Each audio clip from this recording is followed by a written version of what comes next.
Ferocious, relentless, and immensely deadly were the mutilated canines that roamed the bayous of Louisiana during the period of the violent outbreak of corruption around 1895. Their very presence enough to deter less committed hunters, and their persistence in pursuit of prey, rabid anger, and unyielding desire for flesh made them a true horror for anyone who dared to set foot within the Dead Sea.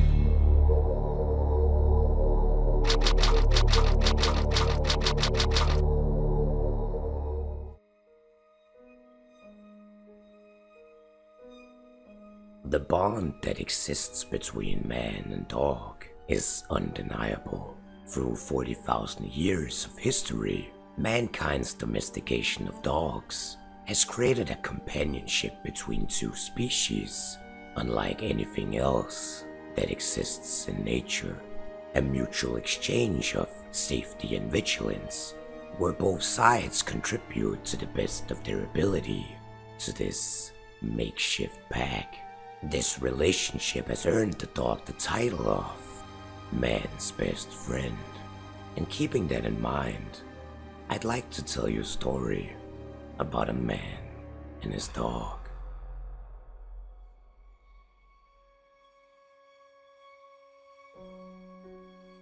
Somewhere within the bayous, as the rays of dawn crept across Louisiana, a lonely man slept within his encampment.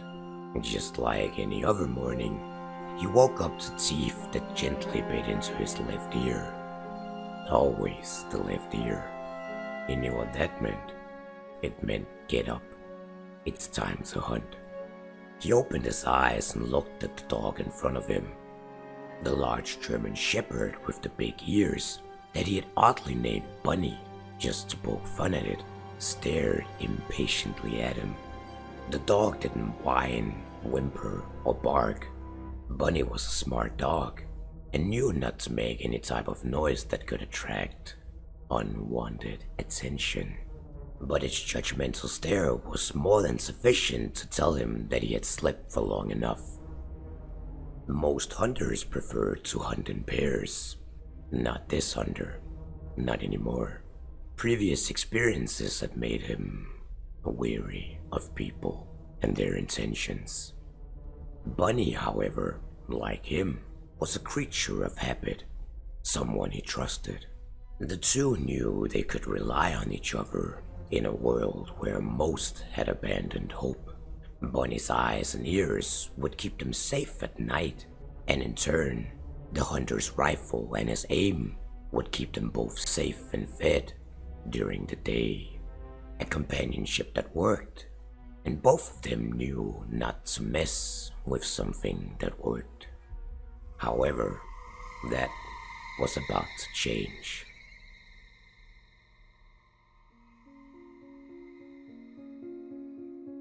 Unbeknownst to the hunter and Bunny, about 6 months earlier, 5 miles south of New Orleans, rumors would have it that at a shelter built by the Society for the Prevention of Cruelty to Animals, also known as the SPCA, a crazed member of the organization had released more than 100 dogs and horses into the wild.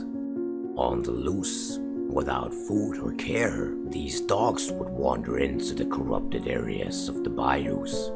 Here they would encounter other wild dogs that had been brought to the state by railroad workers, only to be abandoned as the construction of the Southern Pacific Railway had been completed 3 years prior.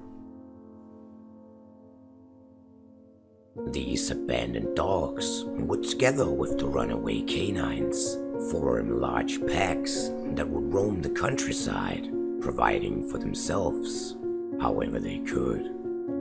However, the effects of the corruption that is now well understood and considered obvious was by most cases still a mystery at this time, and it comes as no surprise that the dogs would slowly be affected and succumb to the suffocation that is the corruption, which slowly drained the life out of the dogs, one by one, Unfortunately, death would not be their final destination.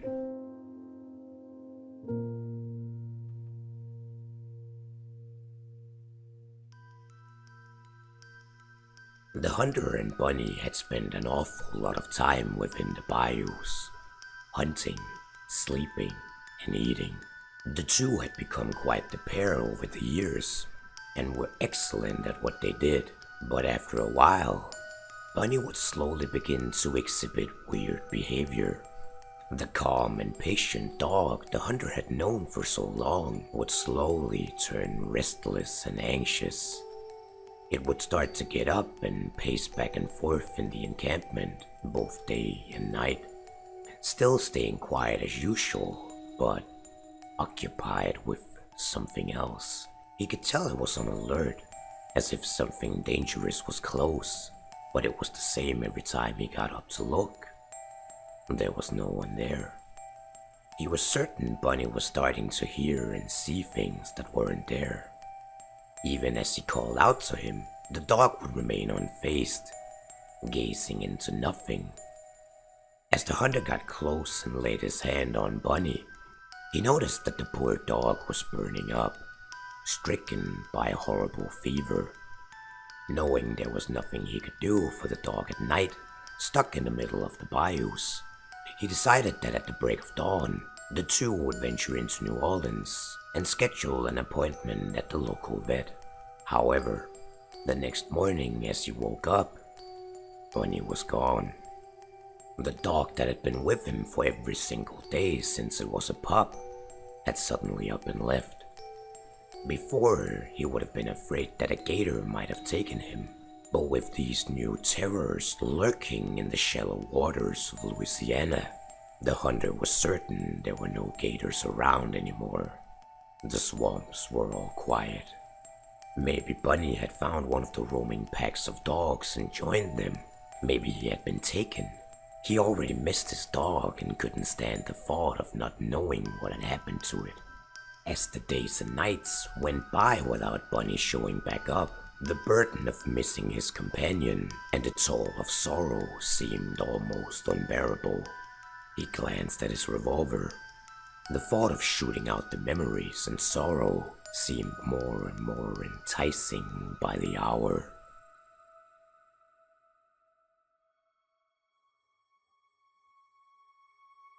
Finally, the two were reunited.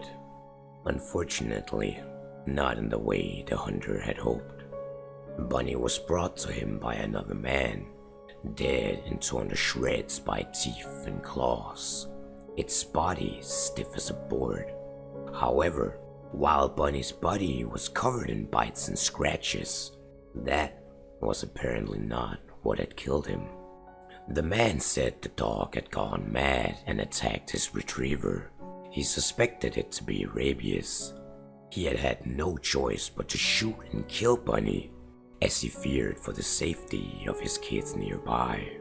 While the signs and symptoms of rabies were there, the foaming at the dog's mouth still visible, the rage of having lost his best friend, seeing him lie dead there in front of him, drove the hunter to draw his knife and put it to the throat of the man who had shot his dog. The man apologized profusely, saying there was nothing else he could have done. The knife trembled in the hunter's hand, the edge of the blade scraping at the throat of the man. Ready to kill, he was practically foaming at the mouth himself. But alas, Bunny was gone, and killing this man would not bring him back.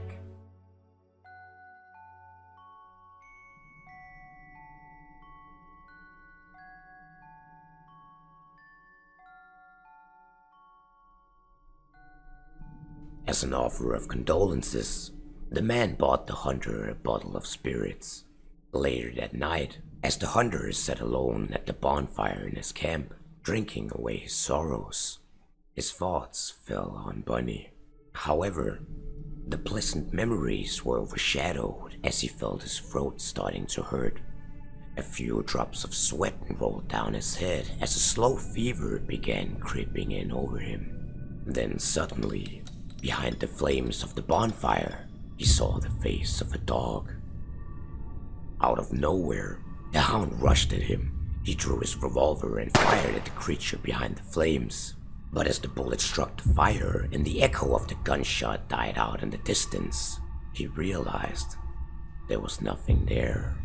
Unfortunately, it would seem that the effects of the corruption didn't discriminate between species, and now he, just like Bunny, had started to hear and see things that weren't there.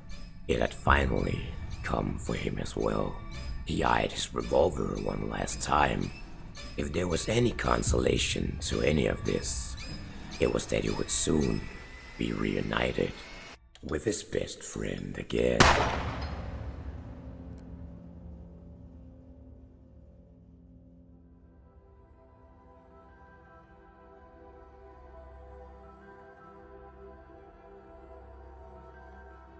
Hey there, Hazmat here.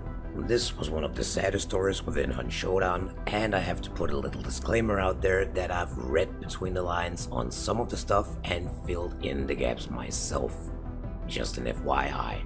As always, a big thanks goes out to the Hunters Lounge on Patreon, specifically Jim and Bob, Corey Peterson, Derivative, Hein, Goose, Doug Powell, Ham Bone, Gino Lucero, Slip, Stasby Yestek, The Wizard of Copper, Biobonic MCCC, Eli the Great, Gabe Benavides, Ghosty, Jane Doe, Jose Gonzalez, Kashiyuka, Nightingale Far, Raven, Sir Bottoms, Spooks, The Loaf of Bread, Tim Wright, Tom Hengst, Ulf Hjelström, and Wildcard. The Hunters Lounge does not only support me directly as a content creator, they also help in deciding future content, and you can join it for as little as $1 a month. Link is in the description below. And thank you all for watching. I'll see you in the next one.